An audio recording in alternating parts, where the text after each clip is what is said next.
3시간 일찍 장을 마친 뉴욕 증시 그리고 국내 증시에서 가장 주목됐던 이슈들을 저희가 쏙쏙 뽑아보도록 하겠습니다. 이번에는 화요일 추동훈 기자와 함께하도록 하죠. 기자님 안녕하세요. 네, 안녕하세요. 오늘 간밤에 어떤 이슈가 주목이 가장 됐나요? 네, 미중 관계에 대한 이야기는 매주 좀 살펴봐야 될 것 같습니다. 새로운 뉴스가 나오고 있는데 이번엔 자넷 옐런 재무부 장관에 대한 이야기입니다. 네, 자넷 옐런 이야기 저희가 뉴욕타임스 기사 통해서 보도록 하겠습니다.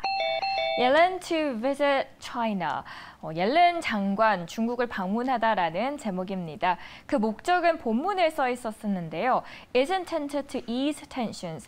우리 이제 그만 싸우자 하면서 두 경제 대국 간의 긴장을 완화하려는 목표다라고 명시가 되어 있습니다.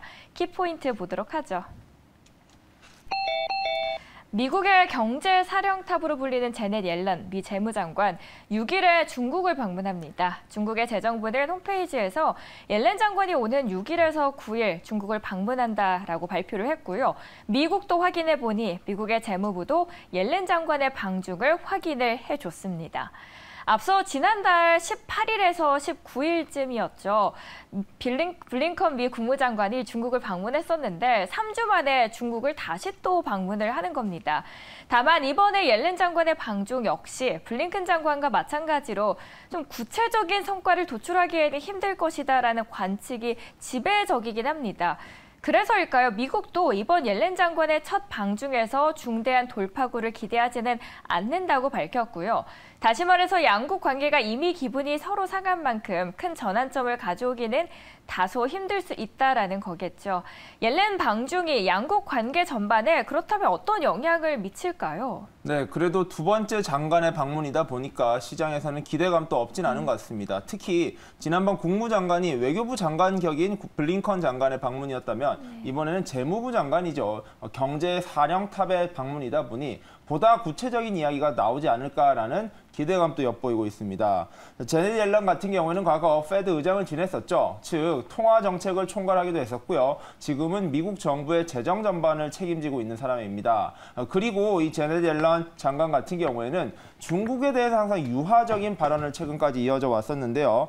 지난주 한 언론과의 인터뷰에서 미중 간 건전한 경쟁이라는 양국의 이익에 부합하는 메시지가 필요하다면서 우리는 서로를 알아가야 한다라면서 손을 내민 대표적인 이제 주자이기도 합니다. 또한 그녀는 오해가 없고 서로의 의도를 오해하지 않도록 서로의 이견을 이야기할 필요가 있다라는 말을 할 정도로 중국에 대해서는 좀 긍정적인 평가를 한다는 점만은 좀 고무적인 점으로 평가해야 될 것 같습니다.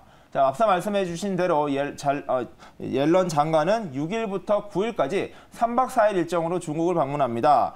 다만 과연 이 장관이 중국에서 방문한 이후 어떤 일정을 소화할지에 대해서는 구체적인 게 아직 발표되진 않았습니다. 지난번 블링컨 장관이 시진핑 주석을 직접 만나면서 어찌 보면 굉장히 큰 유화 모드, 화해 모드를 형성했었는데요.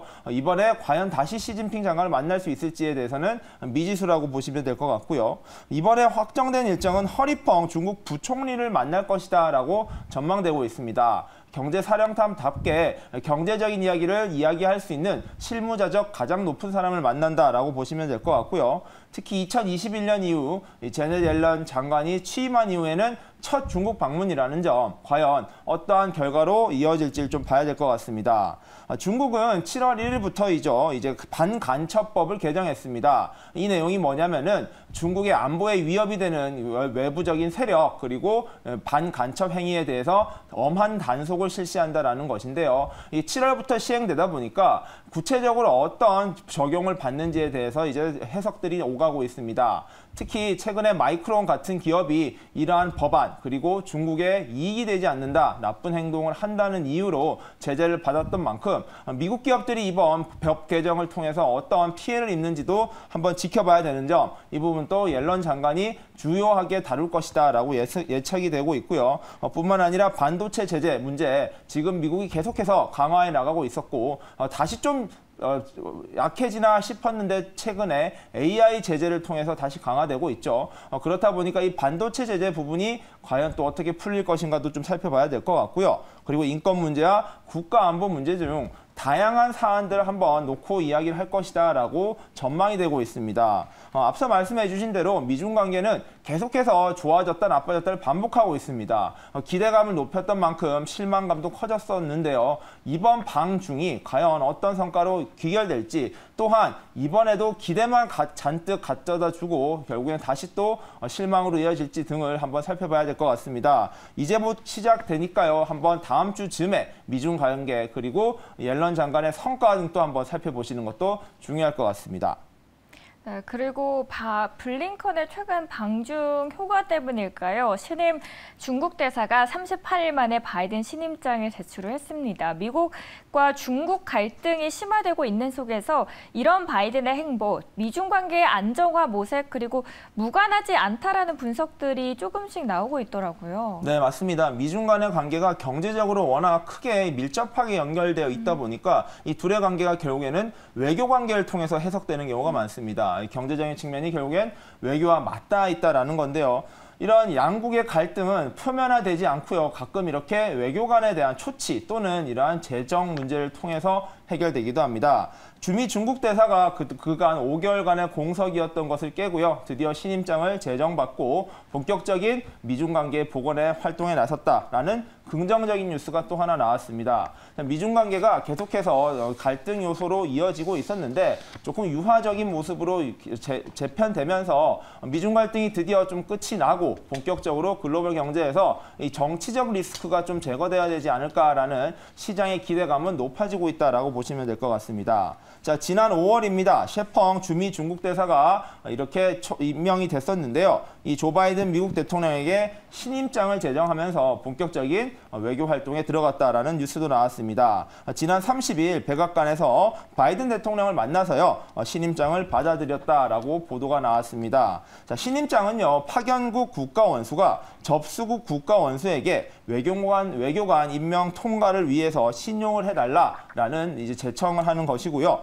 이러한 신분 증명서가 받아들여지면서 어찌 보면 양국이 잘 관계를 이어가겠다라는 다짐을 받아낸 것이다라고 보시면 될 것 같습니다. 만약에 양국의 관계가 좋지 않거나 이 부분이 문제가 된다면 받아들여지지 않은 채 몇 개월간 시간을 끌고요. 임명은 되었지만 실질적인 활동을 하지 못하는 굉장히 불편한 관계가 형성되기도 합니다. 자, 그런데 이번에는 굉장히 빠르게 잘 정리가 되면서요. 미중 관계가 드디어 좀 봉합 모드로 넘어가는 게 아니냐라는 이야기가 나오고 있습니다. 자, 정보는요. 주재국 국가 원수에게 제정되고 부보는 외교부에 제출된다 하고요. 자, 바이든 대통령은 셰 대사의 환영의 의사를 밝히면서 미중 관계를 긍정적으로 가져가고 싶다라는 메시지도 전했다라고 중국 측에서 밝혔습니다. 대사관 쪽에 따르면요. 셰 대사는 12번째 중화인민공화국의 특명 정권 대사로 임명된 것은 영광일 뿐 아니라 막중한 책임감을 갖는다라는 식으로 대답하면서 이 미중 관계 복원에서 본인의 역할이 얼마나 중요한지도 다시 한번 언급했습니다. 자, 지난해 11월에 시진핑 주석과 바이든 대통령이 만났었는데 그때 했었던 메시지들 앞으로 이어가겠다라는 것을 뜻을 전한 것이라고 보시면 될 것 같고요. 중국은 상호 존중 그리고 평화로운 공존, 상호 협력이라는 3대 원칙을 지켜나가면서 미중 관계 그리고 중미 관계가 잘 발전되도록 하겠다라고 이야기를 전했습니다. 자, 둘의 이제 외교 관계도 복원되고 있는 것 같고요. 이번 주에 제넷 옐런 장관까지 중국을 방문하면서 미중 갈등이 또다시 새로운 변환점, 변곡점을 맞이할 수 있을 것인가? 사실 변곡점이 여러 번 있었다 보니까 조금 우려도 있긴 하지만 이번만큼은 긍정적으로 잘 해소가 되어서 대한민국을 비롯한 글로벌 경제에서 이 정치 리스크가 사라지기를 한번 기대해 보도록 하겠습니다. 미국과 중국의 관계, 저희가 오늘 뉴스로 체크해드린 이유는 아무래도 한국과의 연관성이 굉장히 깊기 때문입니다. 첫 번째로 미중 갈등에 관해서 다뤄드렸고요. 두 번째로 저희 국내로 넘어와 보도록 하겠습니다. 연합뉴스의 기사입니다. 원희룡 주택가격 장기 하향 안정 더 지속될 필요가 있어라는 제목입니다. 킥박스 통해서 어떤 내용들이 있는지 체크해드리도록 하겠습니다. 우선 원희룡 국토부 장관은 주택가격 하향 안정세가 당분간은 지속될 필요가 있다라고 밝혔습니다. 사실 올해 초부터 부동산 PF발 금융검색을 방지하기 위해서 금융 부분까지 저희가 폭넓게 규제를 완화했었는데 그런데 이런 정부 정책이 당장 집값 상승으로 이어지는 것은 바람직하지 않다라는 의견을 명확히 했습니다. 원 장관은 기자 간담회에서도 집값이 너무 지난 5년간 올랐고 얼마까지 떨어져야 한다고 보지는 않는데 지금 대세 상승으로 가는 건 바람직하지 않다라고 본다고 강조를 했습니다. 다시 말해서 역전세 문제에 대해서는 큰 위기로 이어지지 않도록 면밀히 관리하겠다라는 입장을 고수하면서도 금융과 주택시장 시스템 전체의 타격으로 이어지는 것은 그렇지 않을 것이라는 의견을 내놓은 건데요. 저희가 일단 이 기사 내용 좀 구체적으로 들어가서 살펴보도록 할 것 같습니다. 네, 원희룡 장관이 3일 날 기자간담회를 열었습니다. 취임한 지 좀 시간도 지났고요. 부동산 정책과 관련된 특별히 할 이야기가 많다 보니까 관련된 간담회를 열었다라고 보시면 될 것 같습니다. 자, 결국의 핵심은 부동산 가격인 것 같습니다. 최근에 부동산 가격이 다시 또 상승세로 전환되면서 시장의 불안감을 키우고 있습니다. 집값적 측면에서는 이제 사려는 사람들 입장에서는 집값이 자꾸 오르다 보니까 부담이 늘어나고 있는 것이고요. 대출 부담이 여전히 높은 가운데 계속해서 집값이 올라갈 경우 또 다른 부담으로 작용하지 않을까라는 이야기도 나오고 있습니다. 핵심은 주택가격 하향 안정세가 당분간은 지속될 필요가 있다라는 메시지로 요약될 것 같습니다. 원 장관은 현재 분위기들 일단은 예의주시하고 있다라는 것이 핵심이라고 말씀을 했었고요. 특히 올해 초 작년부터 시작되었던 부동산 PF발 위기 상황에서 이러한 것들을 방지하기 위해서 규제를 완화하고 여러 가지 대책들을 마련했었는데 어느 정도 먹혀는 들어간다. 이러한 불안감은 해소되고 있다라고 밝혔습니다. 다만 시장 경착륙까지는 왔지만 이게 예상치 못한 방향으로 조기에 상승으로 이어질 거에 대해서는 경계를 하고 있다라는 메시지를 전했습니다. 이 말인 즉슨 결국에는 다소 집값이 하향을 더 해야 된다. 떨어져야지만 이 시장이 안정적으로 원하는 방향으로 갈 것이다라고 전망하고 있다는 겁니다. 현재 분위기는 사실 매도자 우위 시장으로 흘러가고 있습니다. 또다시 부동산 시장에 자금이 몰리기 시작하면서요. 이러한 투자의 불균형이 확산되고 있다. 이러한 상황이 계속될 경우 부동산 시장의 과열 양상이 전체 재테크 시장 그리고 경제 전반에도 우려를 키울 수 있다는 것입니다. 그렇다 보니까 과거 올랐던 집값이 5년 넘게 올랐었는데 이것들이 1년도 안 돼서 금방 쿨다운이 끝이 나고요. 다시 올라간다면 이러한 불안감은 커질 수밖에 없다는 것을 지적한 것입니다. 즉 지금 대세 상승기로 넘어가는 것은 바람직하지 않다라고 국토부 장관이 직접 이야기한 만큼 향후 부동산 정책에서 규제가 다시 목소리를 높일지도 한번 살펴봐야 될 것 같고요. 뿐만 아니라 DSR 완화에 대해서는 여러 가지 입장이 나왔었는데 원 장관이 다시 한번 원칙적으로는 이 DSR 완화가 없다라고 밝혔습니다.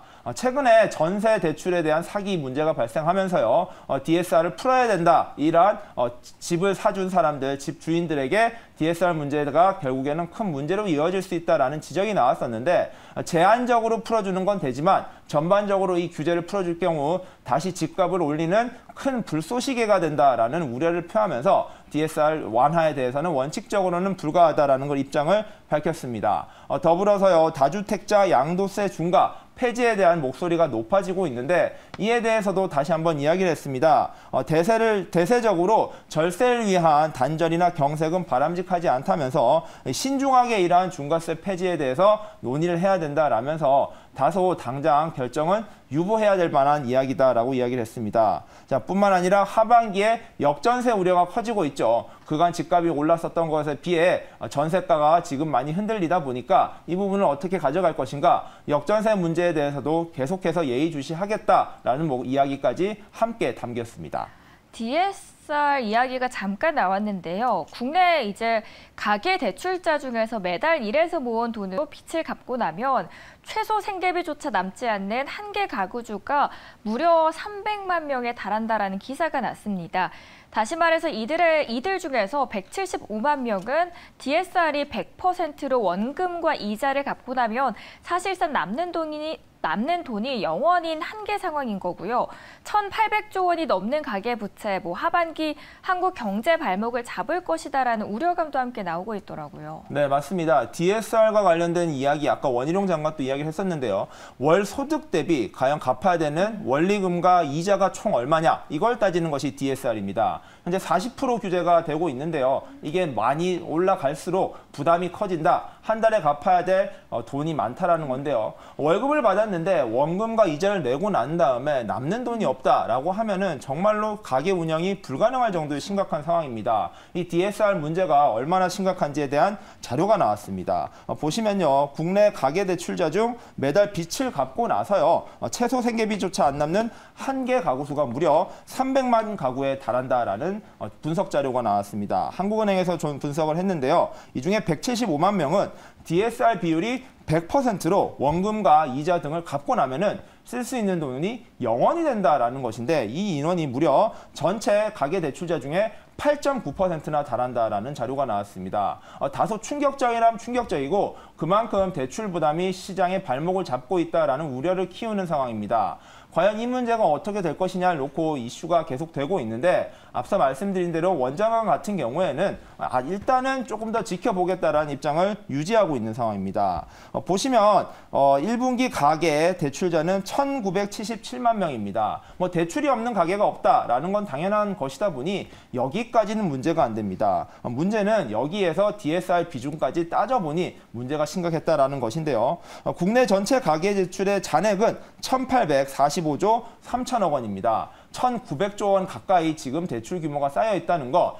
가계 대출이 계속해서 높아지면은 시장에서는 불안감이 커질 수밖에 없습니다. 아무래도 대출 부담이 늘어나는 만큼 이자 부담도 늘어나고 있는데, 금리가 여전히 높은 상황에서 과연 이러한 대출 부담이 얼마나 크게 영향을 미칠지, 또한 가계의 붕괴가 향후 한국 경제 전반의 붕괴로 이어질 수 있다라는 우려를 키우고 있습니다. 뿐만 아니라 최근에 인플레이션 이슈가 여전히 고개를 들고 있습니다. 미국뿐만 아니라 유럽, 또한 대한민국 역시 인플레이션 부담이 늘어난다라는 보도가 나오면서 지난주에도 저희가 다뤄드렸다시피 추경호 장관이 직접 나서서 이러한 물가를 안정시키기 위해서 기업들이 협조를 해야 된다라는 메시지를 던질 만큼 현재 인플레이션 부담 그리고 가계 대출 부담은 상당히 높은 상황입니다. 이런 상황에서 지금 데이터를 살펴보니 DSR 부담이 이렇게까지 높았나라는 우려를 키우는 데이터가 나왔다는 점, 과연 시장에서 이를 감당할 수 있을 부분이 될 것이냐라는 분석으로 이어지고 있습니다. 앞서 말씀드린 대로 DSR이 100%, 즉 이자와 원금을 갚고 나면 한 달에 쓸 수 있는 돈이 한 푼도 남지 않는 가계가 8.9%나 달하는데, 이는 2020년 3분기 이후로 2년 6개월간 계속해서 오르는 추세라고 합니다. 앞으로도 이 비율이 늘어날 수 있다라는 말인즉슨 결국엔 대출 부담이 계속해서 늘어난다는 것인데요. 과연 이 부담이 언제까지 늘어날 것이고 이게 언제쯤에 끝이 날지가 굉장히 중요한 시점이 되고 있습니다. 특히 하반기 경기에 대한 예측 불허의 가능성이 높아지는 만큼 이 가계부 경기 부담부터 빨리 줄어들어야 그 다음 문제를 해결할 수 있다는 측면에서 이 DSR 문제는 잘 정리를 해봐야 될 것 같습니다. 네, 열심히 벌어서 다 대출로 갚게 되면 사실 앞이 까마득하네요. 네, 내일은 독립기념일로 휴장을 하지만 저희는 또 자세한 이야기 이슈들로 설명을 드리도록 하겠습니다. 지금까지 시청해주신 여러분 고맙습니다.